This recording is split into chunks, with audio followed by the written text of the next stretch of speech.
Here we are, ready for our next ramble on, and we're in Deanshanger. There's the only pub that's left. Here's the village green and the primary school, and there are, I think they're called carpenters' cottages. They were the almshouses originally. They were quite recently badly flooded, so we'll go and have a closer look. Nice village green.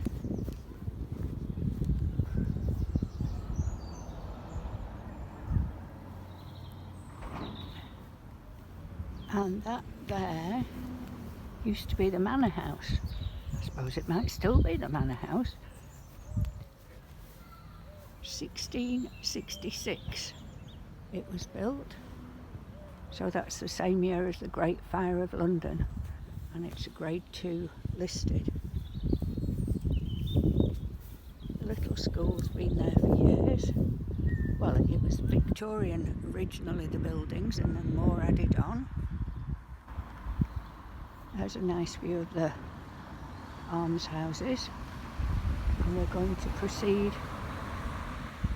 along the village green and up there. Some little old cottages up here. Patrick's Lane. Don't know who Patrick was, but and you can see a lot of the houses still have the sandbags outside. It's easy to imagine how life was hundreds of years ago, because not a lot's changed really. Some lovely old houses and thatch cottages. Here's Deanshanger House, a lovely old thatch cottage. And a friend told me that over there, I think one of those, or was it that big one, used to be the Duke's Head pub. Apparently there was lots of pubs in this little town, and now there's only just the one left. But we'll see if we can find any evidence. There's no trace now of the canal that came from Cosgrove, other than in the street names. So we've got Bridge Walk there, and up here, the canal came to Deanshanger in 1801. There was 3 wharfs up here for coal and bricks, and there was a humpback canal bridge.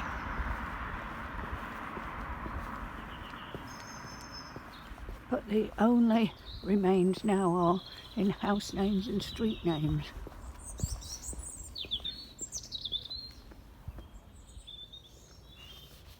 I think this may have been the route of the canal along here, because this is certainly where the bridge used to be.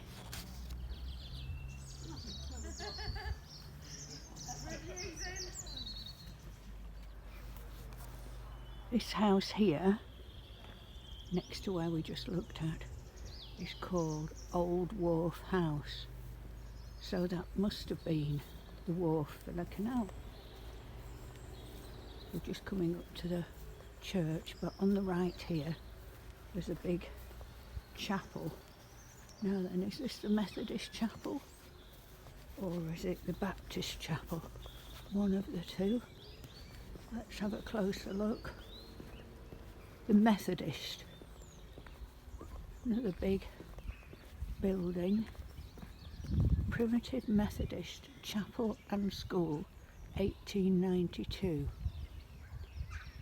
So in the Victorian days, in the 19th century, lots of things changed here in Deanshanger, with the canal bringing all sorts of activities and the building of chapels.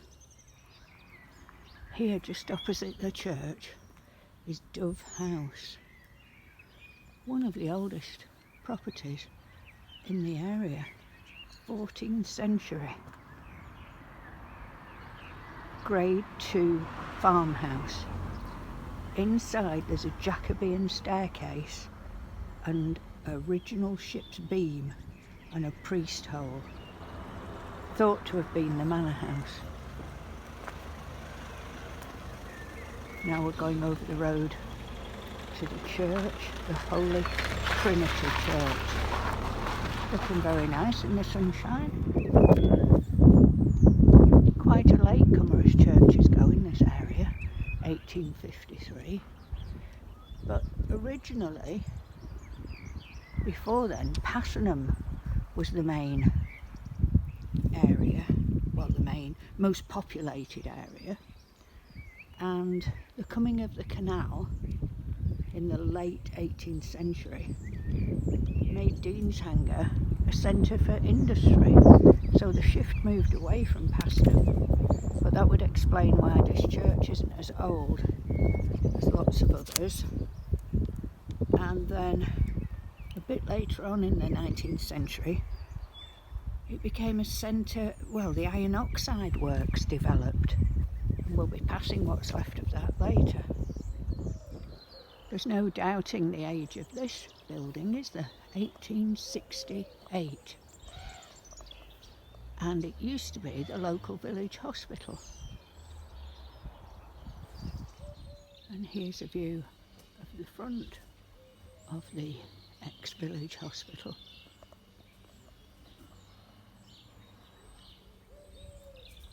We're going down here now to the more modern end of the village.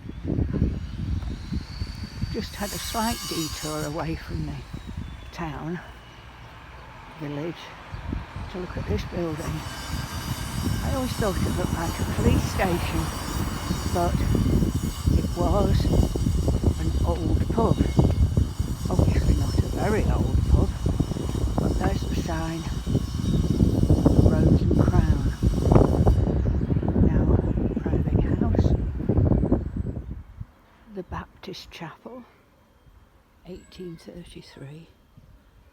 Not sure what it's been used for now. Looks a bit strange. And then we're going down here towards the what is left of the iron oxide factory.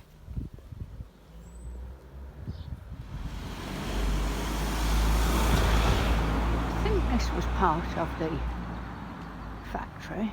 This building at the front certainly was, and it was originally Roberts Iron Works, and then in 1912 there was a big fire and it was all re-equipped and it became an iron oxide works, making dye stuff and pigments. And according to the research, it said it was the largest in the world.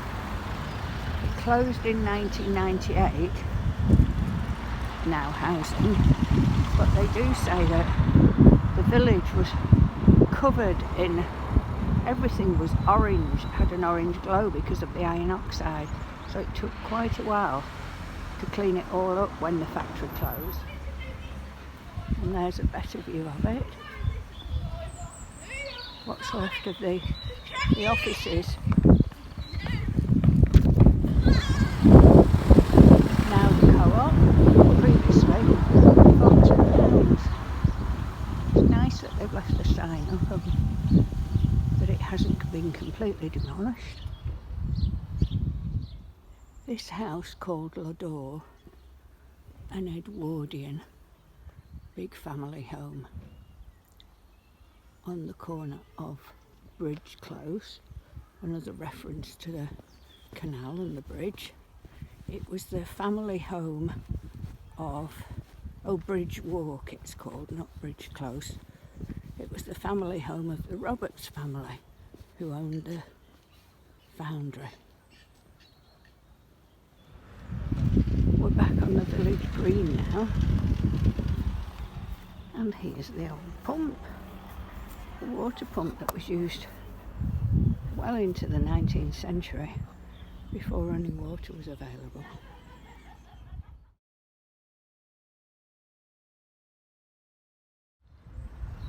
Here's the sign for Deanshanger, and it's got the foundry on with the chimneys. I think it's got a canal. There used to be a tram at one stage as well, from Stony Stratford to Deanshanger, and then on to Wolverton, where the railway works opened. Quite a change now from the busy, bustling town that it was.